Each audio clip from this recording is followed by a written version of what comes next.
11 దాకా చదివిన ప్రవచనం దేవా యేసులోని నా ప్రభా బాబులోని నా పిల్లల కుటుంబంలోనూ కొన్ని నెరవేర్చండి ప్రభా నా పిల్లలు తెలిసి మీ జ్ఞానాత్మకతకి మీకోసమే బలమైన సాక్షిగా సాధారణంగా మీరు వాడుకొని ప్రార్థిస్తాం. ఇచ్చి మీకు నాకే జ్ఞానమైంది వయసు దేవుడైంది మనుషులైంది పెంపాలన్నా మీ కృపా సామ్రాజ్యాన్ని ప్రార్థిస్తున్నాం. ఈ బిడ్డను నా ప్రభా నలుగురంపై చెక్కిన మూల స్తంభం లాగా సంఘంలో ఉండటానికి నా ప్రభా యూదా కుమార్తెలు నా ప్రభా జ్ఞానం కలిగి ఎలా ఉన్నారో మీ జ్ఞానాత్మకం నిలబడి బాల్య వయసులోనే దేవా విద్యను సంబంధించిన మంచి పునాది ఆత్మ సంబంధమైన జ్ఞానంతో నా ప్రభా బిడ్డను నిలబడి ప్రార్థిస్తున్నాం. దేవా వాళ్ళ నాయనకి ఎంత విశ్వాసం నమ్మకం వేసి వాళ్ళు అనుకుంటుందో అలాంటి విశ్వాసాన్ని నమ్మకత్వాన్ని ఇచ్చి ప్రతి విషయంలో అక్క ప్రార్థన చేయించటాన్ని యేసు చదువుతూ చదివేటప్పటి నుంచి కూడా నా పిల్లలు ఆమె ఎన్ని మార్లు ఆ కుమారి కోసం ప్రార్థన చేయించుగా ఆ ప్రార్థనలన్నీ కుమారికి బ్లెస్సింగ్ అయ్యి వారి ఇంట్లో ఎవ్వరూ నా ప్రభా చదవకపోయినా బిడ్డ ఉన్నత చదివి దేవ సంఘంలో నీకు నమ్మకంగా వాడబడుతున్నారు. అందుకు నీకు అన్నాలు తెలిసిన నిశ్చితమైతే ఈ సంవత్సరం కూడా పిల్లల సెక్రటరీగా మీరు ఎన్నుకోండి. దేవా మీ ఎంపిక సరైనది ప్రభా స్తోత్రం. సంఘంలో నా ప్రభా నేను భయభక్తి గల వాళ్ళని దేవా మీరు ఎంపిక చేయమని మరి ముఖ్యంగా చిన్న కుమార్తె మీ జ్ఞానంతో అనుష్యం కూడా మీ జ్ఞానాత్మక వాళ్ళు మన మీద వారి కుటుంబంలో అందరూ కూడా దీవించడం మరి మేరే మా అమ్మను కూడా మేము జ్ఞాపకం చేసుకుంటాం. కానీ స్తోత్ర నీకేమన్నా ఆచరిస్తూ వేస్తున్నామని ప్రార్థిస్తున్నాం తండ్రి. ఆమె ఆమె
ఇక్కడ ఈ యొక్క 5వ అధ్యాయంలో ఉన్నటువంటి పెద్దలు వాళ్ళు పాడుతున్నారు, తర్వాత దూతలు పాడుతున్నారు.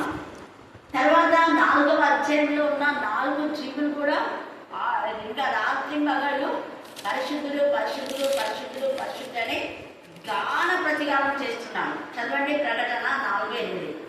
ఆ 4 జీవులలో ప్రతి జీవికి 6 రెక్కలుండెను. అవి చుట్టూను రెక్కల లోపడను కన్నులతో నిండి ఉన్నవి. అవి భూత వర్తమాన భవిష్యత్ కాలములలో ఉండు సర్వాధికారియు దేవునగు ప్రభువు పరిశుద్ధులు పరిశుద్ధులు పరిశుద్ధులు పరిశుద్ధులు పరిశుద్ధులు పరిశుద్ధులు పరిశుద్ధులు. ఇదే పదాన్ని మానక రాత్రింపగలు చెప్తున్నాను. మనం కూడా రాత్రింపగళ్ళు అనే మాటలో మన పనులలో మన యొక్క మరి ఎక్కడ మనం నిలబడినా కూర్చున్నా నిద్ర వచ్చే వరకు కూడా మనం కూడా ఇదే విధానంలో చెప్పగలిగినప్పుడు ఏమైతుంది అంటే దుష్ట శక్తులు లయమైపోతాయి. దుష్ట శక్తులు ఎప్పుడు కూడా అపవిత్రత ఎక్కడ ఉంటుందో అక్కడికే వస్తారు. వాళ్ళు పరిశుద్ధతలోకి ప్రవేశించడానికి మనకి ఆధారం లేదు. అందుకనే ఇవి 24 గంటలు పరిశుద్ధులు అంటున్నాడు. భూతకాలం వర్తమాన కాలం తర్వాత భవిష్యత్తులో మన జీవితంలో కూడా భూత వర్తమాన భవిష్యత్ కాలంలో పరిశుద్ధమైన జీవితాన్ని మనకి ఇచ్చేటటువంటి దేవుడు మన దేవుడు. అలాగే 4 జీవులు స్తుతిస్తున్నాయి. వాటి యొక్క స్తుతి పరిశుద్ధతను గురించి స్తుతిస్తున్నాయి. ఇక్కడ ఇంకా పెద్దలైతే వాళ్ళు ఏమైనా ప్రార్థన పాటలు పాడుతున్నారు అంటే కొత్త పాట అంటే వాళ్ళు ఏమైనా పాట పాడుతున్నారు అంటే నీవు వధింపబడిన వాడవై. చూడండి, నీవు వధింపబడిన వాడని పెద్దలు చెప్తున్నారు, నీవు వధింపబడిన వాడు అని దూతం కూడా చెప్తాను. అయితే యేసు ప్రభుల వారు మొదటిగా మనకు తెలుసు ఆయన వధింపబడి ఉన్నారు. మొదట ఎక్కడ వధింపబడ్డాడు యేసు ప్రభుల వారు?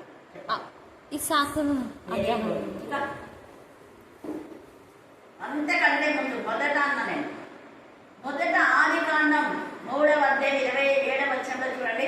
అక్కడ ఈ యొక్క ఎవరైతే ఈ యొక్క మరి దేవుడికి విరోధమైన విధానంలో చెప్పిన మాట ఆజ్ఞ అతిక్రమించి పాపం చేస్తారో ఆదామవలు వాళ్ళు ఈ యొక్క మరి దిగంబరులుగా ఉన్నటువంటి వాళ్ళ దిగంబరత్వాన్ని ఏ తండ్రి అనే దేవుడు కప్పడానికి ఏసయ్య అక్కడ మదగురగా ఉన్నాడు. ఈ విషయం ఎవరికి తెలిసింది? పెద్దలు తెలిసింది. అప్పుడు 24 పెద్దలు లేదు, యేసులో శిష్యులు లేదు.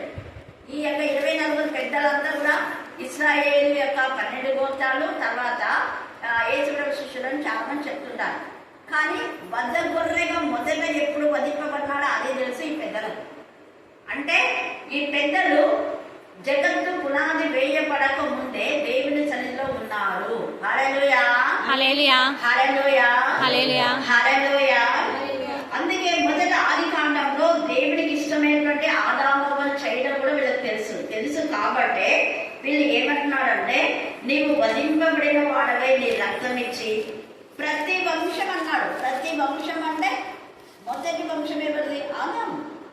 ప్రతి వంశము దేవుడి వంశం యెహోవా గోత్రం అని రాయబడింది. అందుకనే యెహోవా గోత్రంలో జన్మించిన వాడు ఆదాము అవ్వ. ఆదాము అవ్వ యొక్క వంశం ఏది, గోత్రం ఏదంటే యెహోవా గోత్రం. దానికి క్లారిటీగా కీర్తన 122 చదవండి. అక్కడ రాయబడింది కీర్తన 122. యెహోవా మందిరమునకు వెళ్ళుదమని జనులు నాతో అన్నప్పుడు నేను సంతోషించుదని యెరూషలేమా మా పాదములు నీ గుమ్మములలో నిలుచున్నవి. యెరూషలేమా బాగుగా కట్టబడిన పట్టణం వలె నీవు కట్టబడి ఉన్నావు. ఇశ్రాయేలీయులకు నియమింపబడిన శాసనమును బట్టి యెహోవా నామమునకు కృతజ్ఞతాస్తుతులు చెల్లించుటకై వారి గోత్రములు వారి గోత్రములు అంటే ఇశ్రాయేలు గోత్రాలు. గుర్తుపెట్టుకోవాలి, వారి గోత్రములు అంటే ఇశ్రాయేలు గోత్రాలు. యెహోవా గోత్రంలో అంటే అంతకంటే ముందు ఉన్నటువంటి వారు దేవుని స్తుతించినాయి. అక్కడ యెరూషలేము లేకపోయినా కూడా దేవుని సన్నిధే యెరూషలేము. ఏదైనా చోటనే పరమ యెరూషలేము. మళ్ళా అదే ఏదైనా చోట యొక్క సిచ్యువేషనే నూతనమైన యెరూషలేముగా దేవుడు తయారు చేస్తాడు. హల్లెలూయా, హల్లెలూయా, హల్లెలూయా. అందుకనే నీవు వధింపబడిన వాడు ప్రతి వంశంలోనూ ఆయా భాషలు మాట్లాడు వారిలోనూ ప్రతి ప్రజ అన్నాడు. అది ప్రతి ప్రజ అంటే ఇంక్లూడింగ్ ఆదాము అవ్వలు. గుర్తుపెట్టుకోవాలి, ప్రతి ప్రజ అన్నాడు ఇక్కడ. ప్రతి జనం అంటే కూడా ఇంక్లూడింగ్ ఆదాము అవ్వలు. ఇది మర్చిపోవాలి. అందుకనే వాళ్ళకు వంశాలు లేవు కానీ గోత్రాలు యెహోవా గోత్రం. దేవుని నామం పేరు గోత్రం అంటే ఎవరు మూల పురుషులు ఉంటారో వాళ్ళ గోత్రాలు వస్తాయి. అలాగే మూల పురుషుడు ఎవరంటే తండ్రినే దేవుని యొక్క చేతులతో నిర్మితమైనాడు కాబట్టి యెహోవా గోత్రంలో వాళ్ళు ఉన్నారు. దేవుని కొరకు మనుషులను ఈ కొని అనే దగ్గర కూడా తండ్రి అయిన దేవుడు యేసయ్య యొక్క రక్తంలో వీళ్ళనందరినీ అంటే ఆదాము మొదలుకొని తర్వాత యేసు ప్రభు యొక్క మరణం వరకు చనిపోయిన దేవుని ఎందుకు భయభక్తి కలిగి చనిపోయిన వాళ్ళందరినీ ఆ రక్తంలో కొని మరణం నుంచి విడుదల చేశాడు. రక్తం యొక్క విలువ పెట్టి మరణాన్ని చంపేశాడు, మరణాన్ని తొలగించేశాడు. మరణించినా కూడా ప్రభులో ఉన్న వాళ్ళు మరణాలు వేస్తారు. శాశ్వతమైన మరణం కాదు, కొంతకాలమే గడపాలి అన్న యొక్క విధానంలో ఇక్కడ అలాంటి మనుషులను కొని మా దేవునికి వారిని ఒక రాజ్యంగాను యాజకులుగాను చేసినవే కనుక వారు భూలోకమందు ఏలుదురని. ఎంత మార్మికంగా ప్రవచన వరం. గతములో మొదట ఆది కాండంలో ఆది ఎందు ఏం జరిగిందో అది వీళ్ళు పాడుతున్నారు, పెద్దలకు తెలుసు. తర్వాత ఈ యొక్క కొత్త ఆకాశం కొత్త భూమిని చేయబోతాడు, అంతవరకు ఈ పెద్దలు ఉంటారు. ఈ కొత్త ఆకాశం కొత్త భూమిలో అప్పుడు ఇశ్రాయేలు 12 గోత్రాలు యేసు ప్రభుల వారికి శిష్యులు సింహాసనాసనులై ఉండి అనేకులకు తీర్పు తీస్తారు. అప్పుడు ఏసే రాజుగా ఉంటాడు. ఏసే రాజుగా ఉంటే వీళ్ళందరూ కూడా ఏసే సింహాసనం ఉంటారు. అదే అక్కడ. అందుకనే ఆయన రాజ్యం అది. అక్కడ అంటున్నాడు కదా, ఒక రాజ్యంగా చేసి యాజగా చేసి కనుక వారు భూలోక ముందు ఏలుదని కొత్త పాట పాడు. ఇది కొత్త పాట. ఈ పాట ఎవ్వరు నేర్చుకోలేని పాట. అది పెద్దల పాట. ఈ పాటను పెద్దల పాట అంటారు. తర్వాత మనం చూస్తే ఇక్కడ ఈ యొక్క పెద్దలను మరియు నేను చూడగా సింహాసనములు జీవులను అన్నాం. జీవుల యొక్క పాట పరిశుద్ధులు పరిశుద్ధుని పాడుతున్నారు మొదట. రెండవది పెద్దల పాట ఇప్పుడు మనం విన్నది. తర్వాత మూడవది ఏమంటాడు, పెద్దలను ఆవరించిన అనేక దూతల స్వరం అంటారు. కోట్ల కొలది అనేక దూతల స్వరము వినబడేను. వారేమంటున్నారు చూద్దాం, చదవండి. వారి లెక్క కోట్ల కొలదిగా ఉండేది. వారి లెక్క కోట్ల కొలదిగా ఉంది. ఇక్కడ 4 జీవులని, జీవుల యొక్క సంఖ్య 4 ఉంది. తర్వాత 24 పెద్దలు ఉంది. కానీ దూతలకు లెక్క లేదు. కోట్ల కొలదిగా అంట. హల్లెలూయా హల్లెలూయా హల్లెలూయా హల్లెలూయా.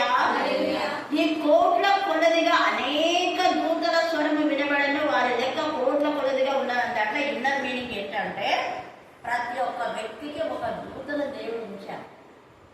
కోట్ల కొలది ప్రజా జనాంగములకు ఒక్కొక్కరికి ఒక దూతలు ఉన్నారు. కానీ మనకు తెలియదు, అది దేవుడికి తెలుసు. ఆ దూతలు ఎల్లప్పుడూ మన ప్రార్థన, మన బాధ, మన వేదన, మన రోదన, మన దుఃఖము అన్నీ ఆయనకు చెప్తూనే ఉంటారు. వాళ్ళు చెప్పకపోయినా దేవుడికి తెలుసు. అయినా కూడా ఇవి కూడా పోయి అంటే సాక్ష్యం ఇస్తారు. దేవుడికి తెలుసు. మన తర్వాత దూతలు మన పక్షంగా సాక్ష్యం ఇస్తారు. ఆత్మలు ఈ దూతలు వాయువులు, దూతలు అగ్ని జ్వాలలు. చూడండి, హెబ్రీయులకు రాసిన పత్రిక 1వ అధ్యాయం 7-8 వచ్చిన చదవండి. హెబ్రీ 1. ఈ దూతలు యొక్క లక్షణాలు, దూతల యొక్క క్యారెక్టర్, దూతలు అంటే ఎలాగా అనేది అక్కడ రాయబడింది. ఆయన తన దూతలు అంటే ఈ లెక్కింపలేని దూతలను ఎలాగ ఉంచుకున్నాడా? వాయువులుగా. ఇంకొకటి మనం గుర్తుపెట్టుకోవాలి, ఆక్సిజన్ అనే వాయువు ఒక దూత. ఆ ఆక్సిజన్ మనం పిలుస్తున్నామంటే దూత మనలో ఉంది. దేవుని దూత మనలో ఉంది, మర్చిపోకూడదు. దేవుని దూత మనలో ఉంటే మనం భయపడిన అవసరం లేదు. 24 గంటలు దేవుని దూత మనలో ఉంది. వాయువులు అక్కడ, వాయువు అంటున్నాడు అక్కడ. ఆక్సిజన్ అనేది వాయువు. ఉచ్ఛ్వాస నిశ్వాసాలు దేవుని యొక్క దూతలు మనకి ఇస్తున్నాయి, అందిస్తున్నాయి. ఈ యొక్క చెట్ల నుంచి ఆక్సిజన్ బయట వెళ్తుంది, వాడు దూతలు. మీరు పలానా వాళ్ళకి ఆక్సిజన్ లాగా పని చేయాలని తెలుస్తున్నారు. ఇక్కడ నుంచి వాళ్ళని వదిలేసి ఇంకా రండి అంటే వాళ్ళు చచ్చిపోతున్నారు, మళ్ళీ ఆక్సిజన్ పోతుంది. దేవుని దూతలు వాళ్ళ పని వాళ్ళు చెప్పుకొని వెళ్ళిపోతున్నారు. వాయువుగా, తర్వాత అగ్ని జ్వాలలుగా. అందుకనే అపోస్తల కార్యం 2వ అధ్యాయంలో అక్కడ దూతలే పరిశుద్ధాత్మ దూత.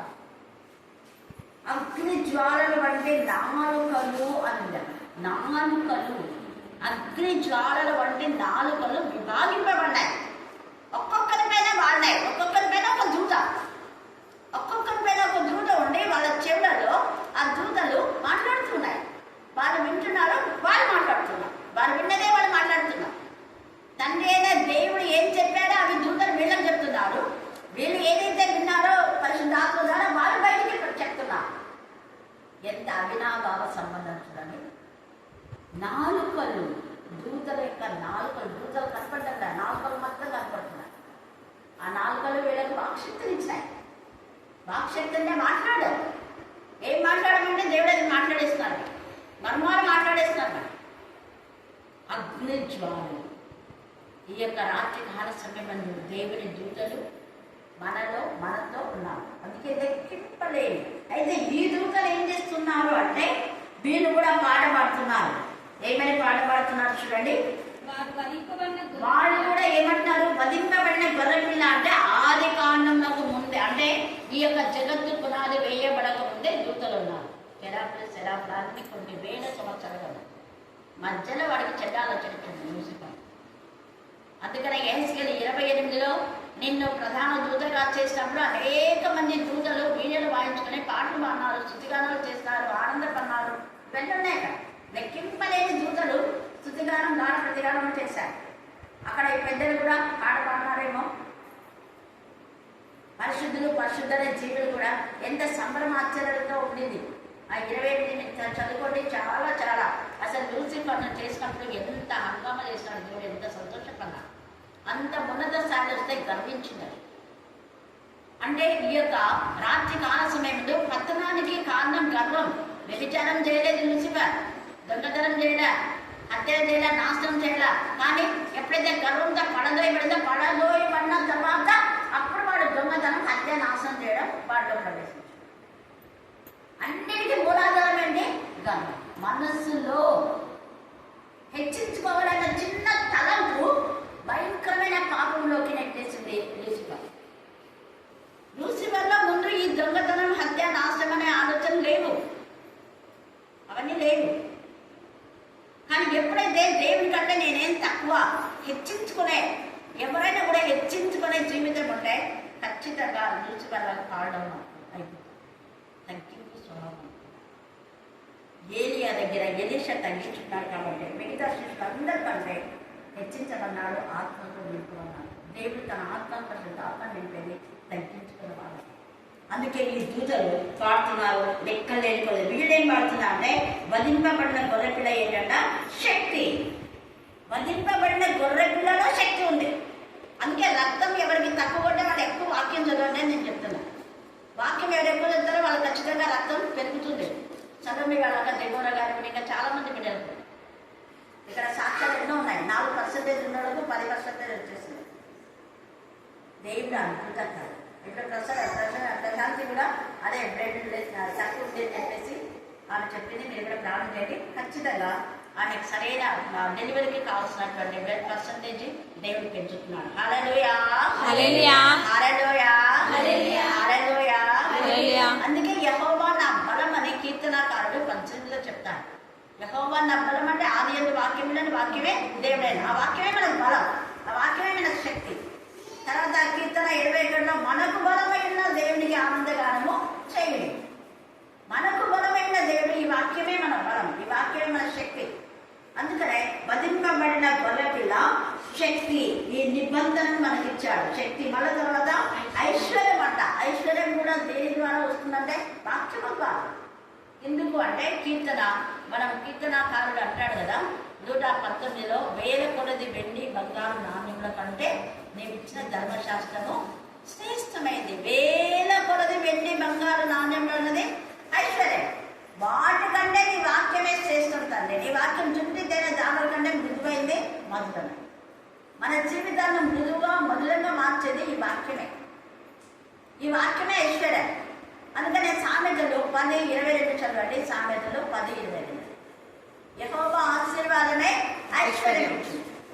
యెహోవా ఆశీర్వాదం. మనకి యెహోవా ఆశీర్వదించబడిన వారుగా ఉన్నామా? అబ్రహాము ఒట్టి చేతులతో వచ్చాడు, కానీ 7 రాజులను జయించి 7 రాజుల కంటే ఎక్కువ సంపదను పొందుకున్నాడు. వెండి బంగారంలో ఆస్తులు, దాసదాసీలు, గొడ్లు, ఇవన్నీ పశువులు విస్తారము అని ఎలియాజర్ సాక్ష్యం చెప్తారు. కారణం యెహోవా చేత ఆశీర్వదించబడిన వాడు కాబట్టే. ఆదికాండం 24లో ఎలియాజరు సాక్ష్యం ఇస్తారు. యెహోవా చేత ఆయన ఆశీర్వదించబడినాడు. ఎవరు యెహోవా చేత ఆశీర్వదించబడితే వాళ్ళు 10 మందికి సహకరించే వాడుగా ఉంటారు. అబ్రహాము లోతుకు సహకరించాడు. తన ఆస్తి అంతగా ఈక్వల్గా చేశాడు లోతు, కానీ విశ్వాసఘాతకుడు అయిపోయాడు. ఎప్పుడైతే ఆశీర్వదించబడిన అబ్రహాం వదిలేశాడో ఆయనకున్న ఆశీర్వాదాలు పోయినాయి. మేలు చేసిన వాళ్ళని మనం వదిలేస్తే మనకు రావాల్సిన మేలు పోతాయి, శాపలే వస్తాయి. మళ్ళీ మొదటి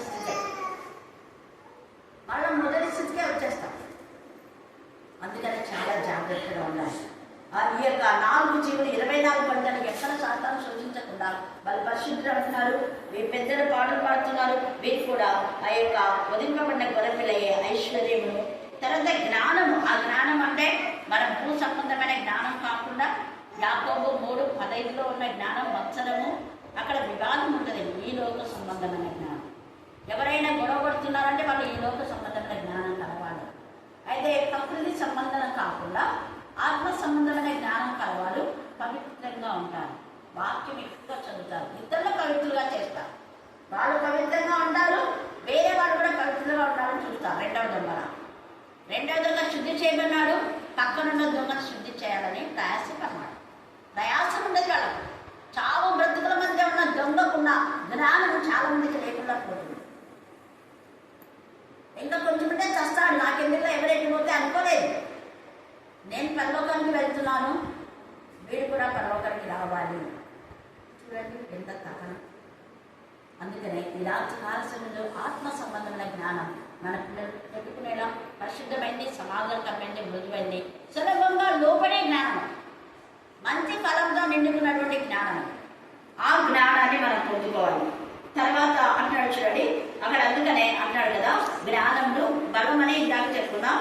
ఘనతయు కూడా, ఘనత అంటే 91వ కీర్తనలో నన్ను గణపరచాలి, నేను కూడా ఏం చేస్తాను, గణపరుస్తాను. దేవుని గణపరచాలి, అన్ని జన్లో దేవుని మహిమపరచాలి, గణపరచాలి, స్తుతించాలి, కీర్తించాలి, పాడాలి, సాక్ష్యం చెప్పాలి. సాక్ష్యం ఎంత చెప్తే అంత బ్లెస్సింగ్స్. సాక్షి బిడ్డలుగా ఉండాలనేది దేవుని యొక్క ఉద్దేశం. అలా సాక్ష్యం చెప్పకుండా అడ్డుకున్నారంటే వాళ్ళు అపవాద సంబంధులే. అది ప్రకటన 12:15లో తేటగా చెప్పబడింది. ఘనతయు మహిమయు స్తోత్రంలో కొంత నకుడని గొప్ప స్వరంతో చెప్పుచుంది. అంతటా పరలోకమందును భూలోకమందును భూమి క్రిందను సముద్రంలోనూ ఉన్న ప్రతి సృష్టము అనగా వాటిలో ఉన్న సర్వమును చూడండి. అన్ని ఇప్పుడు సమస్తం ఏమంటున్నాయి, సింహాసనాసుడై ఉన్న వానికిని అంటే పంచభూతములు. ఈ దూతల యొక్క గానం వాడు విన్నారు. చెట్లు విన్నాయి, జంతువులు విన్నాయి, పక్షులు విన్నాయి, సముద్రాలు విన్నాయి, నదులు విన్నాయి, ఆకాశ నక్షత్రాలు విన్నాయి, భూమి ఆకాశాలు అన్ని పంచభూతంలో విని ఇప్పుడు వాళ్ళు కూడా వీళ్ళ పాటతో ఏకీభవిస్తున్నాయి. ఎవరి పాటతో? దూతల పాటతో. పెద్దల పాటలు విన్నాయి, దూతల పాట విన్నాయి. విని అవి కూడా ఏకీభవించి సింహాసనాసుడై ఉన్న వానికి గొర్రెపిల్లకు స్తోత్రంలో ఘనతయు మహిమయు ప్రభావములు యుగ యుగములు, ఒక యుగం కాదు, యుగ యుగములు కలుగు కాకని చెప్తా వింటిని. ఆ 4 జీవులు ఏమంటున్నాయి, పరిశుద్ధులు పరిశుద్ధులు అనుకుంటా ఆమె. నేను కూడా ఏకీభవిస్తున్నాను ఇందులో. చూడండి, ఆమె అని చెప్పగా పెద్దలు ఏం చేస్తున్నారు, సాగిలా పడే ఏంటంటే పరలోక సైన్య సమూహం అంతా దేవుని సృష్టిస్తున్నాయి. ఈ యొక్క రాత్రి కాల సమయం ముందు కూడా దూత పాట పాడుడి అని అంటారు. కానీ ఆ దూత పాట పాడుడి అనే వాటిలో ఇవన్నీ లేవు. కానీ ఇక్కడ ఎంత తేలిగా ప్రకటనలో రాస్తున్నారు. అందుకనే మనం పదే ఈ మాట శక్తి, ఐశ్వర్యంలో, జ్ఞానంలో, బలము, ఘనత అనే మాట రోజు చెప్పుకుంటే అది దూతల పాట, దేవునికి ఇష్టమైన పాట. ఆ పాటలు పాడినప్పుడు ఈ యొక్క పంచభూతములన్నీ కూడా సాగిలపన్నాయి. దేవుడు ఈ లేఖన భాగం దీవించి ఆశీర్వదించుగాక. ఆమె ఆమె ఆమె. చివరి మా బాబుకి ఒకటే పేర్లు పాత్రలు ఉండే, అందుకు ఒకటే బాబు వీక్ అవుతున్నాడని మా అమ్మాయి ఏదో పిల్ల అవి కట్టించుకొని వచ్చింటే మా టీచర్ చిన్నవే తట్టుకోలేదు, ఇటువంటివి చేస్తే మనకు నమ్మకం ఉందా, చర్చిపోతాం అని నేను ఎమ్మడే ఎవరు మాట వినకుండా ఎవరు తిట్టినకుండా ఇప్పేసినాను.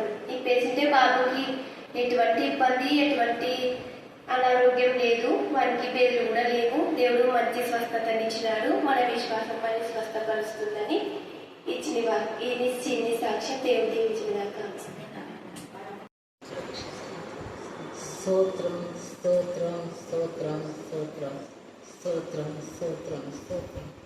సర్వోన్నతుడా, సర్వ సృష్టికర్త, సర్వంతర్యామి నీకే స్తుతి, మహిమ, ఘనత, ప్రభావం యుగ యుగములు కలుగును గాక.